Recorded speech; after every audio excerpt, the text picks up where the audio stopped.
this is Lucille Fisher, and I want to welcome you to our town, our land, our future. And the purpose of the show really is to answer the question, what's happening at the former state hospital land? So today we have Chief Bob Meany with us, and we're going to discuss security on the site. So Chief Meany, when did the town actually take over security? The town acquired the property officially in the early part of December. So since then, we've had the responsibility for the property. And, you know, we've made some changes already. We will make more changes in the future as we see what the needs are. But also, taking over in the early part of December, there were not going to be a lot of things that we were going to do right away just because it's winter. And then winter, with all capital letters, descended upon us. So, you know, we have got some things done up there, though, right away. Yeah, so tell me a little bit about, you know, what you've done, you know, up to this point. Yeah, so one of the first things we did is we retained the security people who were up there. We cut the hours back. They were originally up there 24 hours a day, 7 days a week. So we cut that back to just the overnight hours. So that was a considerable savings. And so they will be up there from approximately 6 p.m. until 6 a.m. And we've retained them so far. And at some point we'll make a decision to eliminate that. But we thought that while we're getting used to being caretakers and being responsible for the property, that would be a prudent thing to do to keep them there. So we did that. The other thing that we did is Chief Bill Kingsbury and I have always been concerned about the buildings and access to the buildings, because there really are no buildings up there that anybody wants to open a door and walk around in. There's just no guarantee as to what's under your feet at any moment. I'm just going to interrupt you for a minute, because I had gone up to take my dog for a walk up there, and didn't a car pull up, kids maybe in their 20s, and they're up there and they're trying to get into the buildings. Right. So, yeah, talk about that. And so what we did is there are professional board-up companies, and typically you make use of them after there's a fire in a structure.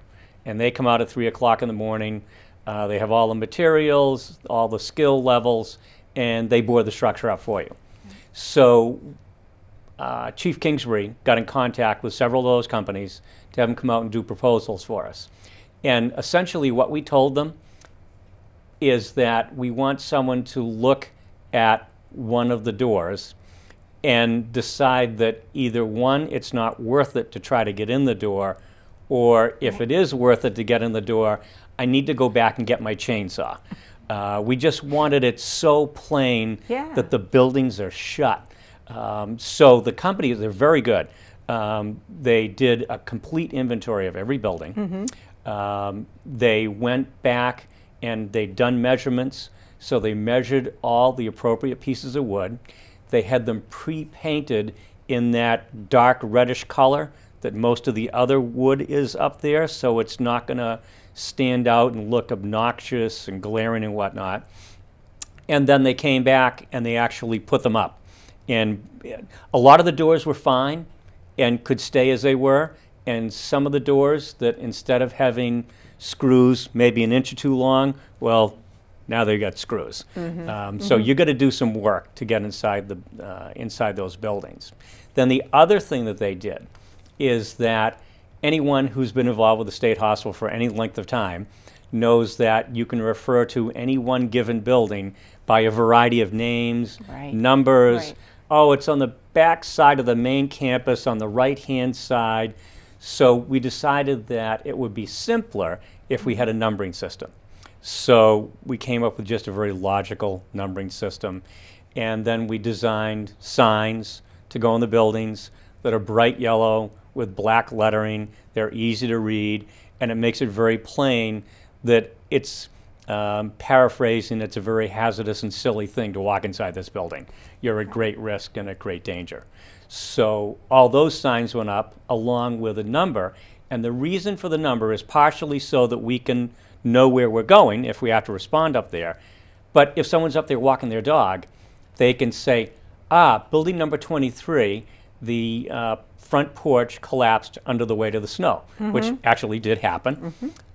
And the town GIS people made up a map for me that has some literal computer depth to it, so I can bring up building 23 and type in that the porch collapsed under the weight of the snow.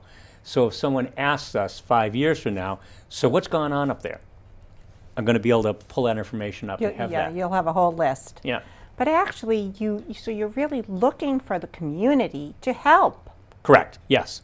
Yep. The officers have a routine of going up 2 times per their 8-hour shift. Right. And they're very good at doing that, and those checks are logged, and they can observe a lot of things.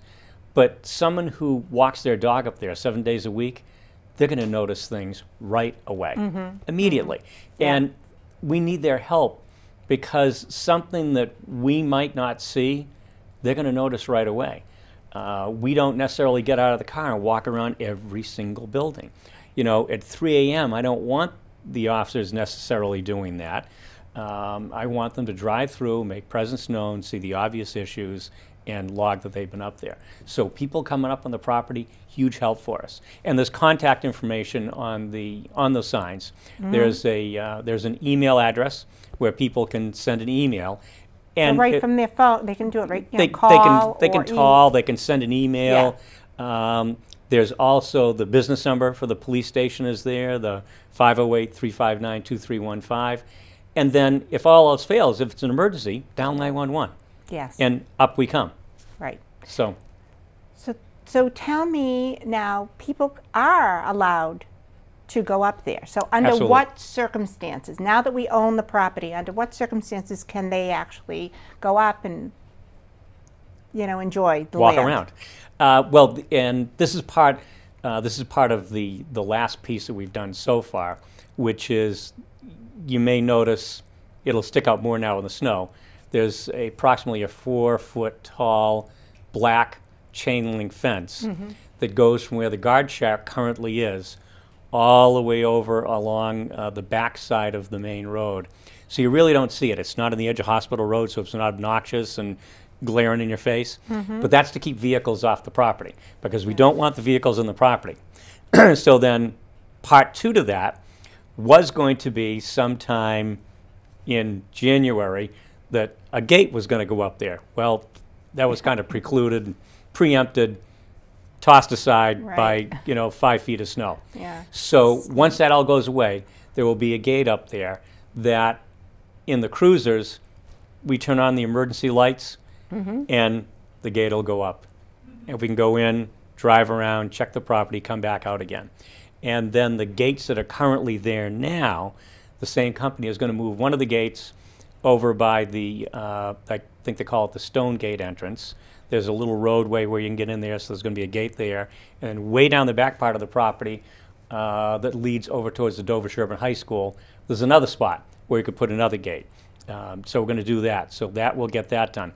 But people are welcome to walk up there, ride their bikes up there. I know, the folks bring their horses up there and come through.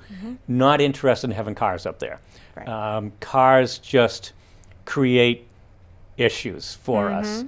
The other thing is, very honestly, people walking around up there now, it's not the best place to drive your car anyway. There's a lot of potholes. So we're really not interested in having cars up there.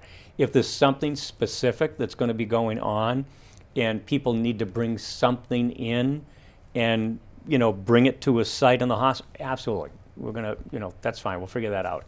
The other thing is that the remediation, that is still going on. Right. So those people need to drive in. And the water tower, they have managed to continue construction through the snow. Right. So the footing for the water tower is in. So that's the other thing that people need to pay attention of. There's going to be trucks in and out, all through the rest of the winter, spring, summer, and maybe a little bit into the fall dealing with the water tank. But looking for people to go up there, enjoy themselves, walk around during daylight hours. That's Right. another key thing. Really not interested in having people up there at 11 o'clock at night, because 11 o'clock at night on the state hospital property, probably nothing very good happens. Right, sure. Now, I also understand that this is, if you look on the internet, it's quite the paranormal Yes, site. yeah. There's a lot of alleged resident ghosts and other, apparitions and whatever those, whatever the Ghostbusters would be interested in Right. are alleged to be up there. And it's been quite a visiting spot on certain times during the year when there's supposed to be increased activity. So now if somebody has a legitimate request for that, I'm really not sure how we're going to handle that one. We will figure that out. But I understand there's a lot of people that are very interested in it. We've gone up there several times during the course of the year. The security people will call us up and say, there's a group of people up here, we don't know what they're doing, and we go up there and there's a full moon and, they're waiting for ghosts and, it's all happy stuff. But no going inside the buildings No. because those floors are Yeah, you not secure. No, you Hasn't- can't be guaranteed. No. Nope. No. Nope. Matter of fact, the fire chief and I have been very, very plain with people that if it looks as though someone has gone inside the building, Right. we're going to have to figure out how we're going to handle going in the building I know. and searching it, because you can take 5 steps and be fine, and the 6th step, you go 2 floors down to the basement. So you really don't want No. the fire or the police No. personnel in those buildings. No, we've told them they're not to go in. Now, Right. if we get a 911 call Yeah. that someone has gone in a building and they're in there and they're injured, we'll have to figure out a plan to get them out. Yeah. We will figure that out. We will get that done. But yeah, I'm not the least bit excited of having people go in there. It's very dangerous. Yeah. Never mind the hazardous, there must be asbestos in there, I would assume. My thing is the structure. You just don't know Right. what part of the floor is good and what part of the floor is not. Stairways, are they solid? Are they rotted? It's just, the buildings are just not a good place to be. So enjoy the grounds. Yes. Stay away from the buildings. Right. And, and while you're enjoying the grounds, one of the things, I've been up there enough now, I'm starting to notice the architecture. Oh, it's and beautiful. the bricks and the work that was done to Gorgeous. create those buildings. It's really stunning. And then we had a person up there that we were bringing through the property to give some assessment for us.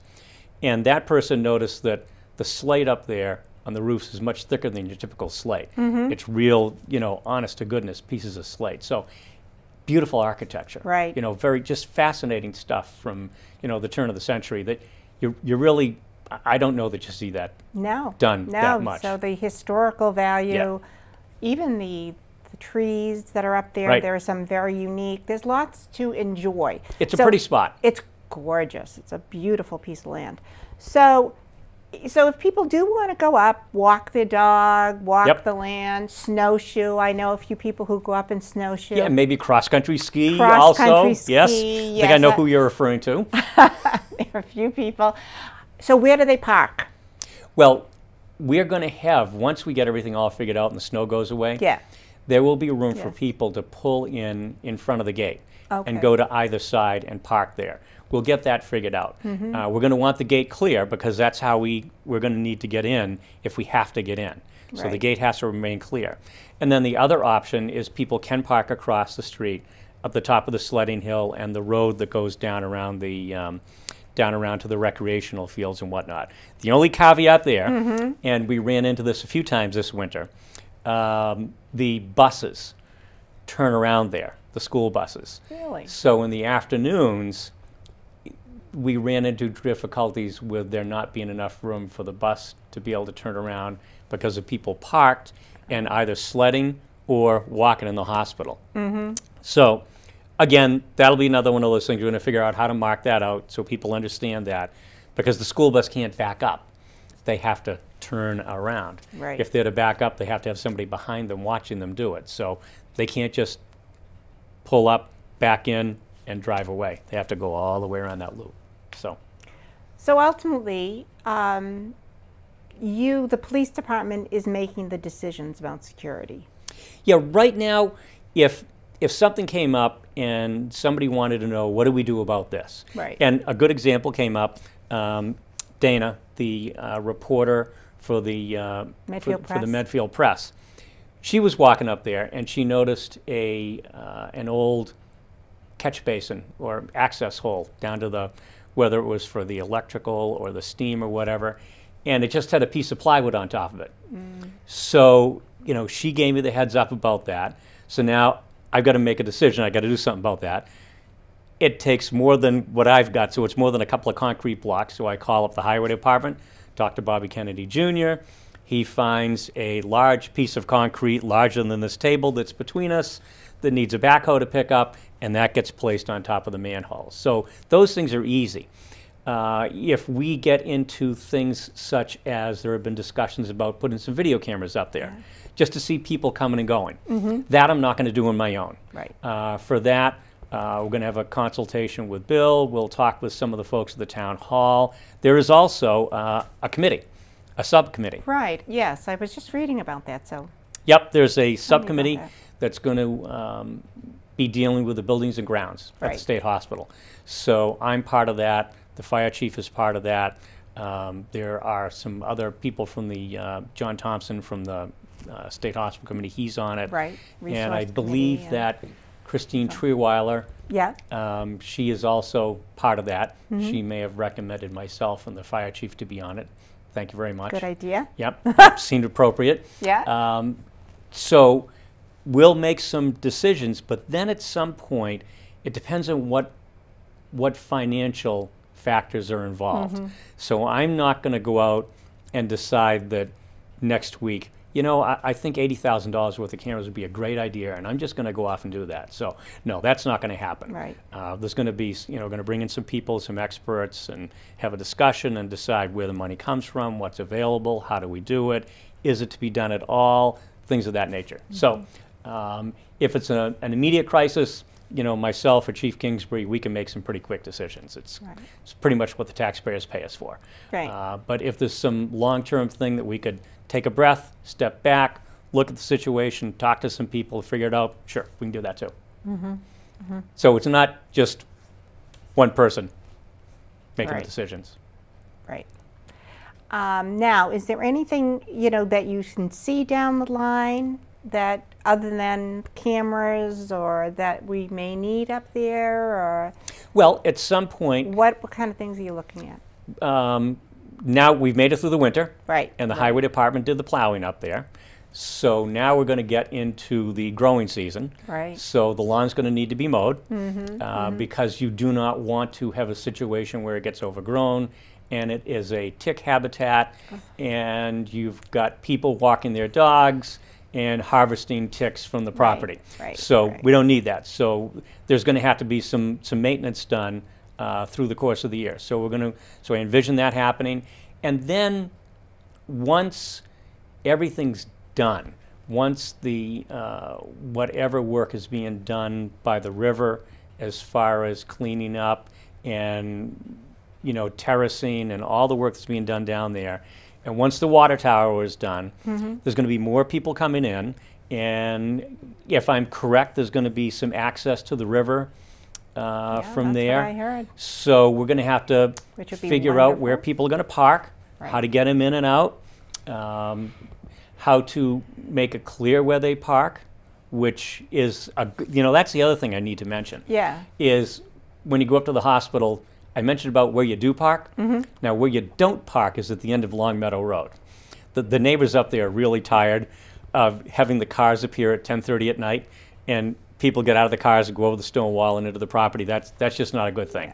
So, what that results in is our figuring out who owns the car and making a call to the homeowner, car owner, and saying, hi, any reason why the car is going to be at the end of Long Meadow by the state hospital property? And there's usually a deafening silence at the end, and then we find out who's actually driving the car. And it's like, would you like to come up here and try to find them, or would you like to come up and pick up your car? So not a good idea. Not a good idea. Not a good idea. No, just park over on the hospital roadside. Right. There's plenty of room over there, easy parking.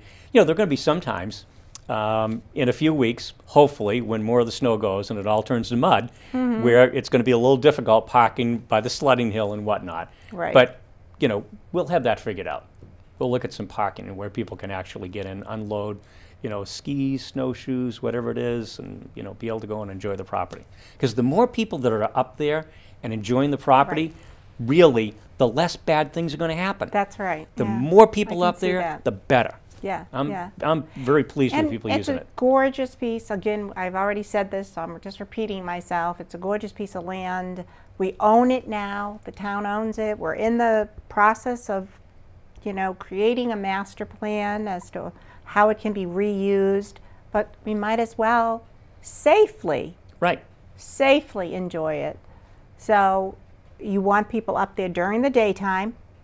Correct. Absolutely no entering of the buildings. Yeah, that just makes no sense at all. Yeah, but to enjoy. Yeah, enjoy it. Park in a reasonable spot off the road. Enjoy the property. Lots of photo opportunities, and I suppose we should mention this while we're on it. If you're up there with your dog, please bring your bag along, because you know, don't leave the dog leavings behind. It needs to be picked up so it's kept, you know, nice and clean, so that families can go up there and enjoy themselves and sit in the grass and have a picnic and, you know, have a fine time. Now, is there any other situations where if somebody, you know, is going to go up to use the property that they need to let you know first? Well, if you were going to, you know, if a group of kids, you know, decided they wanted to have a Frisbee tournament or something like that up there and use some of the property, some of the fields. That'd be a good thing to know. Yeah. You know, just so that, not necessarily to regulate it, permit it. I'm not going to be making decisions, yay or nay, you can do it or not. You know, I'll consult with people, but just so we know you're there. Right. You know, half the stuff, if it's just like anything else. If you know what's going on, and if somebody calls with a concern, we can say, yes, we know all about that. It's like when you have solicitors come knocking on the door at 7 o'clock at night. It's a whole lot simpler if when the people call us, we can say, yes, we know them, they're soliciting for clean water, and they're supposed to be in the Pine Needle Park area tonight till about 7 o'clock, and okay, thank you very much, you know. So knowledge, knowing what's going on, it's a great thing. Good, good. I think we pretty much covered everything. Is there anything we may have missed that you want to share? No. I think we've done a good job covering it. Yeah. And, you know, we can have another conversation as things change, right, as progress is made, as issues come up that need to be dealt with. Because something's going to happen that we're going to have to figure out sooner or later. That's inevitable. And we'll do that. Yeah. And it's a changing process as we